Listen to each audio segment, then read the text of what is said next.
Warning! Siphon Draw Flatiron hike is awesome, highly recommended, but this hike is not for everyone. And right up there, I think that's the top of Flatiron. Right there, that's where we're headed. Welcome to Inspire to Go!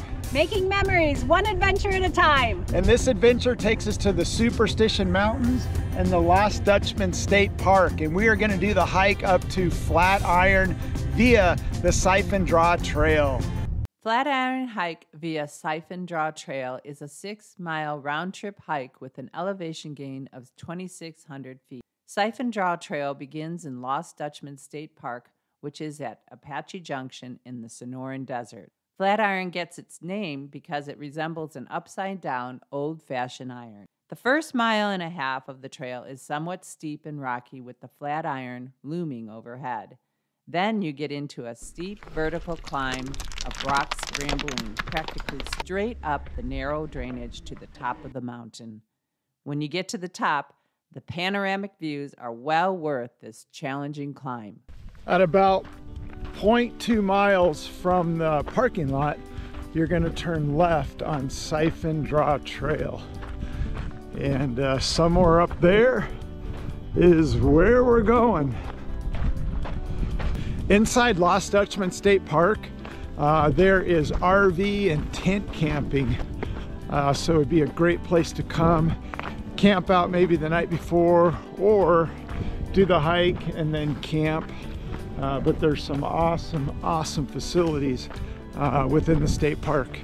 About a mile up Siphon Draw. And the cool thing about this hike is if you start in the morning, there's the Superstitions right there. You're shaded by the sun. So I would imagine that we're gonna be in the shade the better half of this hike until that sun comes up and over the Superstitions. Leave it up to us to go off trail and bushwhack. When you're coming up, you wanna stay in the canyon. We actually went to the right and bushwhacked all the way up this mountain. There were obvious signs of other people that have made that mistake, but when you're coming up, stay left and go up the canyon. Oh, it's a good one. You almost need your rock climbing gear. I think we went up the wrong way. I think we should have come up that canyon. You want to stay to your left as you're coming up. I hear people down there. Yeah, we went right. You want to stay left. So I'm going to have to scale this like he did. Don't let me fall. Yeah, when you go up there, just follow the dots. And they're more towards the left, right? Yeah, they're always on the left. Awesome. Yeah, always go left and go right. All right, cool. Yeah, we got a little lost up there. Exactly right. Hey, have a great day. Have a great hike. Huh, you too. Come to areas like this that you're going to have to scale up.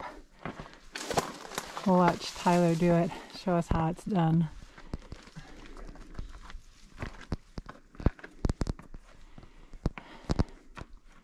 Not too bad for an old man. Have 55 tomorrow.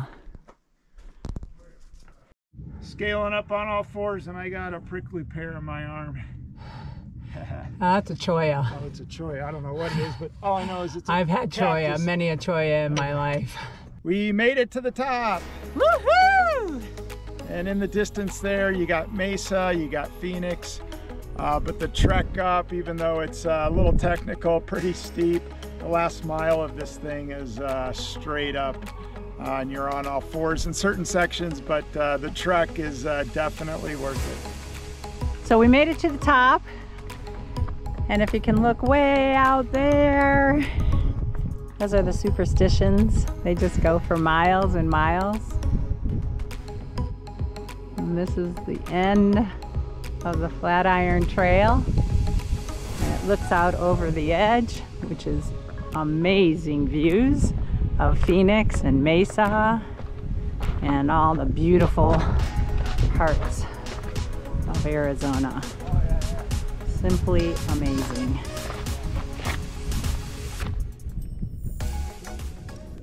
Once you get to the top of the climb, if you turn left, just, I don't know, a couple hundred feet up, there is a memorial where there was a plane crash. And It was November 23rd, 2011. 3 kids were in the plane heading to Safford to spend holiday Thanksgiving, and they hit the rocks up here at the top of the Superstitions and crashed. And this is the memorial and some of the plane wreckage right here.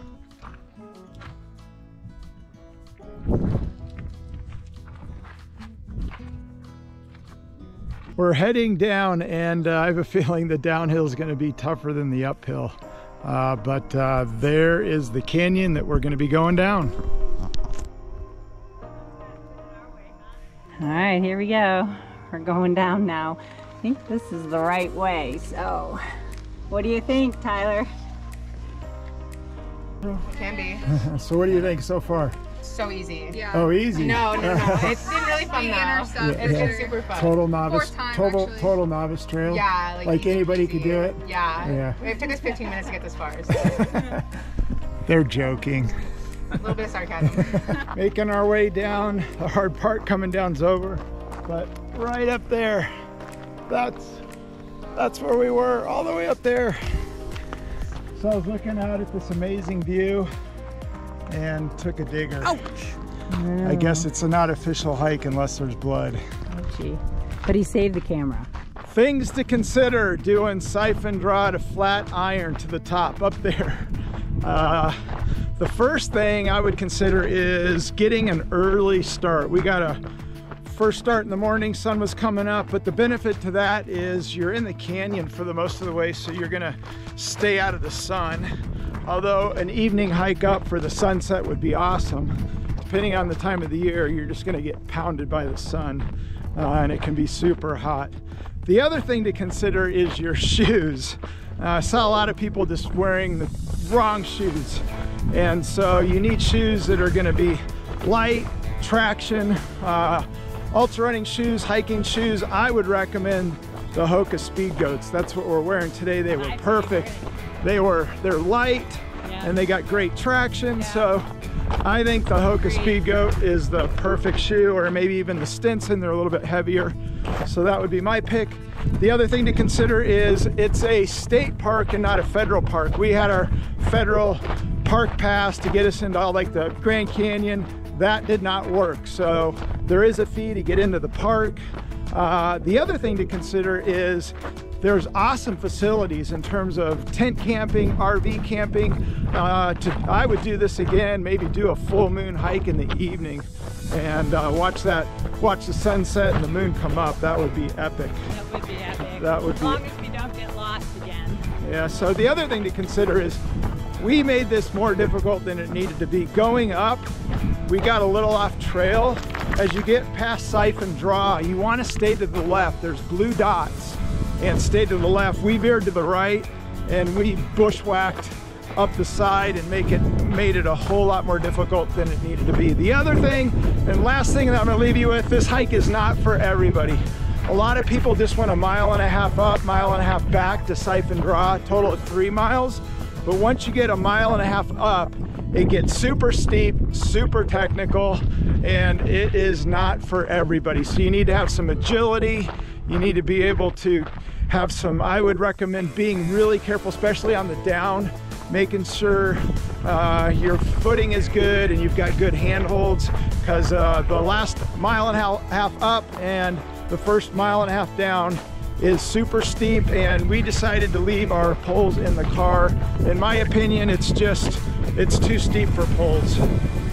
So You be on all fours. You got to be on all fours. My hands, maybe even some light gloves. My hands are, I would maybe wear some just light gloves. My hands, a couple times I got into cactus and stickers, just being on all fours. So that is my recommendation. All in all, great hike. Hard one. It's a hard 6 miles. But well worth it. Well worth it. 3 miles up, 3 miles back, 6 miles. The view from the top is epic and totally worth doing. It's way, way up there. It's up there. You can see some camera flashes up at that point. The highest point up there is where we were. We are done. We're back at the parking lot, and it is exactly 6 miles. 3 miles up, 3 miles back, and I have to say it's one of the most challenging, most difficult 6-mile hikes that I've ever done or done in a long time. What are your thoughts, Mia? Yeah, it was a challenge for sure, but it was definitely worth the adventure. Yeah, and one thing to mention that we didn't mention is water. Once you get going on the trail, there is no water. So in the winter months, not that big of a deal, but in the summer, make sure you bring plenty of water because there's no water to be had out on the trail.